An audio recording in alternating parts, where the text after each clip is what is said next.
গতকাল 21শে February 2025 West Bengal Council of Higher Secondary Education Vidyasagar Bhavan থেকে প্রেসিডেন্ট মহাশয় প্রফেসর ডক্টর চিরঞ্জীব সরকার মহাশয় একটি বিজ্ঞপ্তি দিয়ে জানিয়েছেন পরীক্ষার সময়ে ক্যালকুলেটর ব্যবহার করার প্রসঙ্গক্রমে এই বিজ্ঞপ্তি। তো চলো বিজ্ঞপ্তিটি সরাসরি দেখে নেওয়া যাক কি বলা হচ্ছে। বিজ্ঞপ্তির number LPR 078-2025।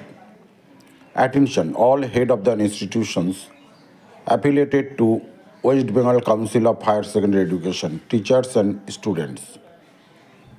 The West Bengal Council of HS Education has initially patronized for not using the calculators in any practical and theory examination under new semester system from academic session 2025-2026.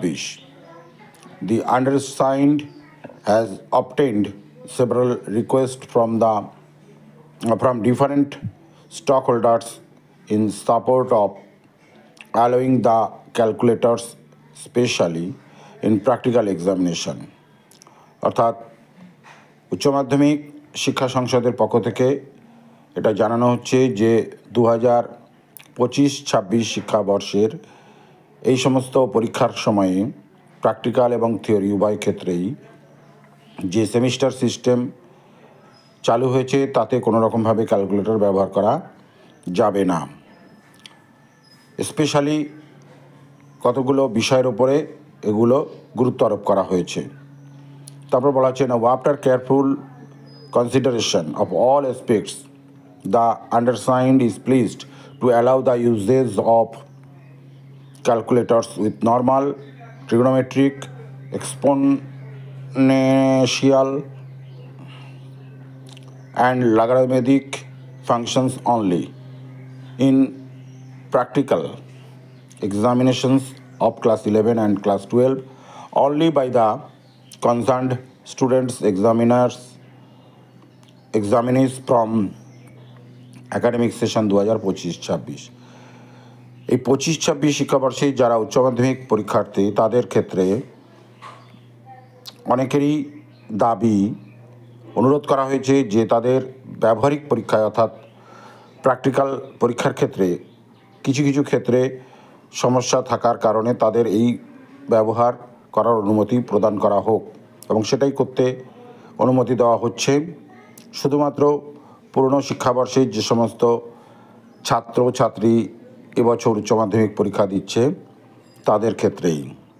Please note that the use of calculators in any theory examination of class 11, that is semester 1 and semester 2, and class 12, that is semester 3 and semester 4, along with respective supplementary examination will remain prohibited as per regulation।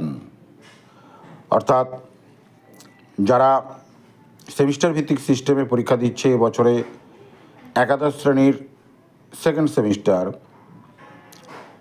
আর আগামী দিনে অর্থাৎ 26-এ second সেমিস্টারের পর third semester বা fourth semester দ্বাদশ শ্রেণীর, তাদের কারোর ক্ষেত্রেই কিন্তু এই প্রভিশন থাকবে না, অর্থাৎ ক্যালকুলেটর ব্যবহারের কোনো থাকবে না, ব্যবহার করতে পারবে না। All concerned are requested to take necessary action accordingly, সেই অনুযায়ী যে বিধিবদ্ধ ব্যবস্থা আছে সেটা গ্রহণ করা হবে, এরকম একটা সার্কুলার জারি করা হয়েছে। তো আশা করি সার্কুলারটা তোমরা জেনে স্বাভাবিকভাবে আগাম প্রস্তুতি নিতে পারবে এবং সাবধানতা অবলম্বন করতে পারবে যাতে কোনো রকম সমস্যার মধ্যে সম্মুখীন হতে না হয়, এবং শিক্ষক শিক্ষিকারাও তারা অবগত হবেন এই আশা করেই ভিডিওটি তোমাদের জন্য উপস্থাপন করলাম। ধন্যবাদ জানিয়ে শেষ করছি। যদি ভিডিওটি ভালো লাগে তাহলে অবশ্যই লাইক করে রাখবে এবং কমেন্ট করে জানাবে কেমন লাগলো না লাগলো। ধন্যবাদ।